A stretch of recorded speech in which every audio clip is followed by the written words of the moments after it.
जो highest bidder को परेशान न किया जाए, उसमें ये तक बोला है जस्टिस चंद्रचूड़ साहब ने, उसको राजा माना जाए। अभी तक ये होता आ रहा है, बोरोवर हाईकोर्ट जा रहा था, यहाँ हाईएस्ट बिडर हाईकोर्ट जा रहा है, क्योंकि हाईएस्ट बिडर को रिलीफ नहीं मिल रहा। हर 30 दिन के बाद वो जो लैंडर है वो मेरे पास घर पर खड़ा हो जाता है, और मैं इतना पैसा कहां से देता रहूं, मेरा तो जीरो हो जाएगा मामला। और you are highest bidder and paid the You are option purchaser, paid the full option purchaser. अच्छा बताइए क्या है केस? सर, इसमें एक नया डेवलपमेंट ये हुआ है, कल मैटर लगा था डीआरटी में, तो डीआरटी में अपोजिट साइड्स ने ऑब्जेक्शंस किया कि हाई कोर्ट में ये पेंडिंग है।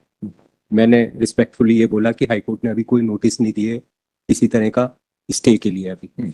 आप इसमें मैं सुनवाई की जाए, क्योंकि 3/5 की एप्लीकेशन अभी तक पेंडिंग है for vacation of the stay. और फिर उन्होंने इस एप्लीकेशन को सुना और एग्जामिनेशन हुए, क्रॉस सारी चीज़ें हुई। फिर सारी चीज़ सुनने के बाद मैंने सारा पक्ष बताया कि सुप्रीम कोर्ट का भी एक क्लियर कट आदेश है लार्जर बेंच का कि अगर पब्लिकेशन हो जाता है तो उसके अंदर डिफॉल्टर अकाउंट होल्डर का कोई हक नहीं रहता, अगर बैंक अगर पब्लिकेशन निकाल देती है तो।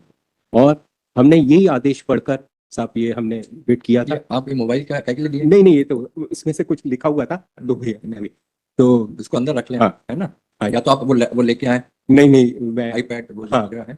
इससे ऐसा लगता है कि मैं पॉइंट्स में सोच रहा था कि अगर कुछ निकाल, नहीं रिकॉर्ड तो अच्छी बात नहीं, रिकॉर्ड नहीं, ऐसा काम नहीं करना। हाँ। फिर उसके बाद ये सारी चीजें मैंने बताया कि इसमें हाईएस्ट बिडर का ही सुनाई जाएगी। ये सुप्रीम कोर्ट ने क्लियर कट उसमें आदेश दिया है। बाफना मोटर्स वाले मैटर में एक लैंडमार्क बैटल है, और इसमें जो हाईएस्ट बिडर को परेशान न किया जाए, उसमें ये तक बोला है जस्टिस चंद्रचूड़ साहब ने, उसको राजा माना जाए।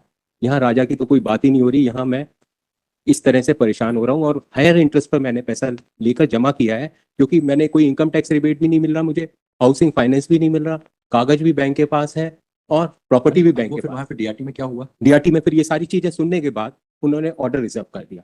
पहले तो डीआरटी यूं कहने लग गया कि हाईकोर्ट से आप डायरेक्शंस ले आइए, हमें कोई प्रॉब्लम नहीं है। मैंने कहा साहब आप सुन लीजिए। अब वो डीआरटी वहाँ सेक्शन 17 के ऊपर हुआ है। हाँ, स्टे वेकेशन के ऊपर हुआ है, सेक्शन 17 पे। हाँ, स्टे वेकेशन। डीआरटी ने स्टे करा था ये फर्दर प्रोसीडिंग्स को। हाँ, फर्दर प्रोसीडिंग्स को नहीं, डीआरटी ने सेल सर्टिफिकेट के इशू करने के लिए वो किया था, तो उसके ऊपर सुनवाई हुई है। मैंने कहा सिर्फ मेरा वही सुन लीजिए, ये जो आपने स्टे लगाया, एक्स पार्टी स्टे लगाया, मेरे एब्सेंस में लगाया, आपको मालूम था कि मैं हाईएस्ट बिडर हूँ, फिर भी आपने स्टे लगा दिया। जैसे अगर आपका स्टे वेकेट हो गया सपोज, अभी नहीं हुआ है, नहीं अगर जैसे इंटरिम ऑर्डर आया, हाँ, अलग अलग तरह के ऑर्डर आ सकते हैं। एग्जैक्टली है ना? अगर जैसे स्टे ऑर्डर आपकी एप्लीकेशन स्टे वेकेशन की अगर डिसमिस हुई, हाँ, तो आपके पास रेमेडी है कि आप अपीलेट कोर्ट में जाओगे इलाहाबाद।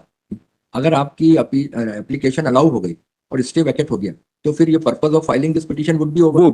हाँ, यही होगा। और आज आप जो ऑब्जेक्शन ले रहे हो वो भी यही कह रहे हो कि जब डीआरटी में पेंडिंग है तो यहाँ क्यों? हाँ, नहीं दूसरी बात मैं इसलिए यहाँ क्यों, हाँ,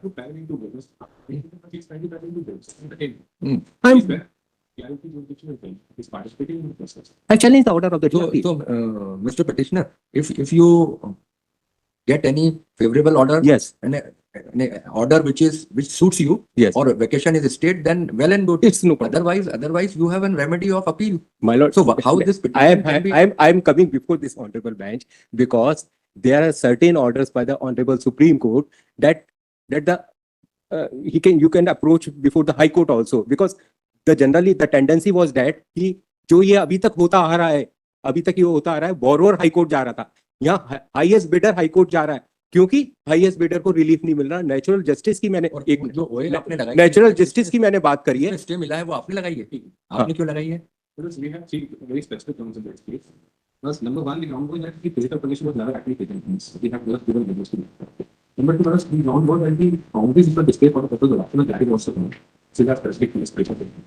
The third point which we have raised is that we have to approach the bank when they didn't have the sufficiently paid, which they admitted they received, because they did not respond. For settlement. Yeah. On top of it, we have known, which has been claimed as 3 crores. We want our part of deposit 2 crores also. So it's not a case that the purpose of this application is never that I should be ousted of the company. The purpose of the application is that the bank is satisfied with the outstanding bills. So why once he is ready to pay, so why you did not adhere to this and you initiated publication and all? After auction, he is ready to pay. Auction proceeding has already been conducted. So options for this man would be either to compensate him by refunding the amount with some interest. That is why DRT was there. This is one. This is only. And second is property be given to him. If यही option है। नहीं sir, सब इसमें sir clear cut है, इनके पास इनकी auction की ये प्रॉपर्टी 2 बार बैंक ने किया था, जैसा मेरे को ब्रांच मैनेजर ने बताया, और ब्रांच मैनेजर से फुल डिस्कशन हुआ। ब्रांच मैनेजर ने ही मुझे सुप्रीम कोर्ट का आदेश दिया कि इसके अंदर बिल्कुल क्रिस्टल क्लियर है। बैंक ने मुझे कंफर्मेशन लेटर दे दिया। बैंक के कंफर्मेशन लेटर के बाद मुझे मालूम पड़ा कि इसमें स्टे बाद में स्टे लग गया।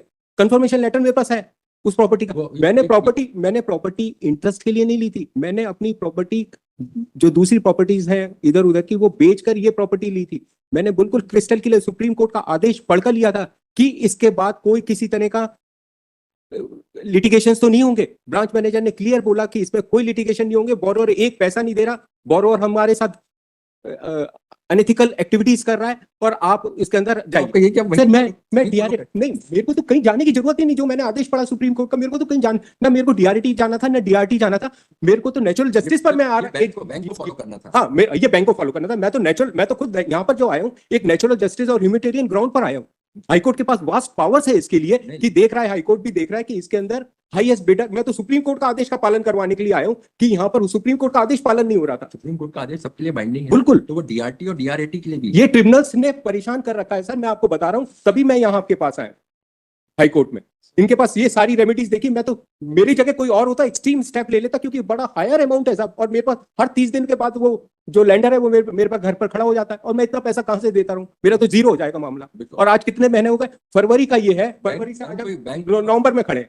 कोई भी आप फोरम जो भी है वो तो एप्रोप्रिएट फोरम हो सकता है, डीआरटी हो जी और दूसरी डीआरएटी हो, जो भी हो।